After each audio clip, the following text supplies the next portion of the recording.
వచ్చిన భక్తులు దేవుని పేరు కట్నాలు వేయాలి. పైసలు లేకపోతే బాలవడకుని పుచ్చిపోయిన కమ్మలు గంటలు గొలుసులు ఎన్నికలు ఇచ్చిన ఒక్కలు తీసుకుపోతారు. చెన్నాకి 800 కిలో అయింది.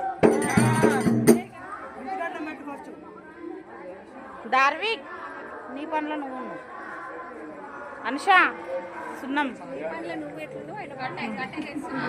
అమ్మవారు గంగాబాయి